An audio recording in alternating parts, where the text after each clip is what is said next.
So you're watching this and you've got that business idea that you've been thinking about forever, but you haven't done it. You're watching this and there's that qualification, that certification, that degree you've been thinking of going after, but you're not doing it. You're watching this and there's that person you've had a crush on forever, but you don't think that they would ever date you. You know the one? You know that person where you put your profile on private on Instagram so that you can stalk them and they don't see that you're watching all their stories? You know yourself, comrade. You know yourself. You know who you are. You're watching this and you're wondering if you're good enough. The company you work at has got a job posted and there's a promotion and you think you can do that job, but you just don't know if you're good enough. I came to tell you two things. The first thing I want to tell you is when it comes to pursuing new opportunities, everybody starts at zero. Everybody. Make sure you're the most prepared. The second thing I want to tell you is when the noise is ringing in your head about how you don't belong in that room, the only way to quieten that noise is to focus on the things you do control and the things you can do. So for the entrepreneurs right now who are wondering if your business is going to improve, focus on the next proposal you're sending out. Focus on the next client with whom you're in a sales call with. Focus on the next presentation you have to prepare. Focus on the next candidate you're trying to hire. Focus on next. Because you don't have to know where the lift goes. You just have to know that if you take one step up the stairway, sooner or later you're going to end up exactly where the lift ends up, all the way at the top.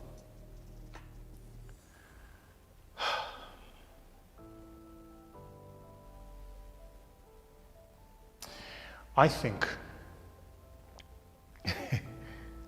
it's okay if you're doubting yourself. It really is okay.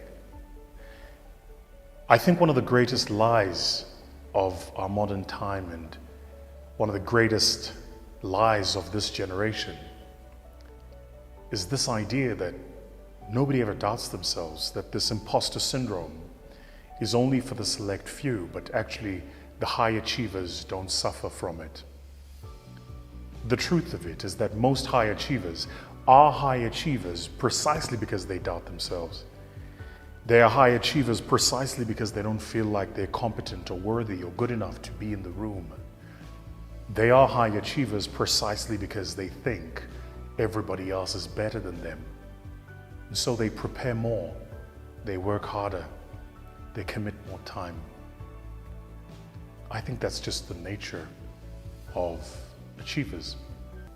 I think that a lot of us instinctively know that we're good enough. But I think that our insecurities are learned. Insecurity is learned. It's learned by your socialization, by your environment. It's learned by the things you're told and the things you're exposed to. Some of you don't think you're good enough to do certain things because the people you're competing with, if you read their profiles or their businesses profiles or their careers, it looks like they're on an upward trajectory. But don't forget this, It's called PR for a reason. Nobody puts the bad shit down. Nobody. So if you're reading the story about your competitor and all you're seeing is successes, it's not because they're succeeding all the time. It's because that's all they are highlighting.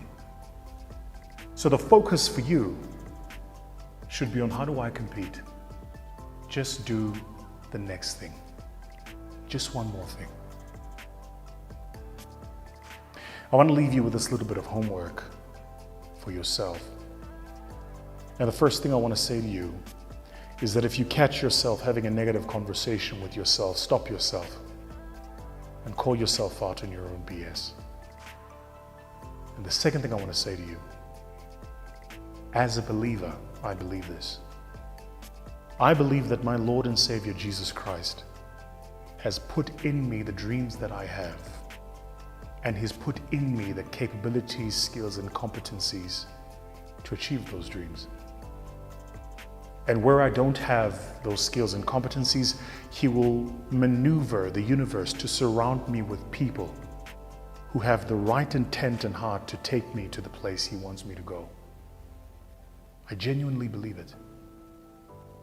So the qualification you need is the dream you have.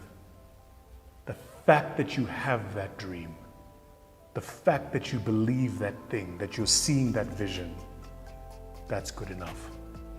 That's how you know you're on a winning innings.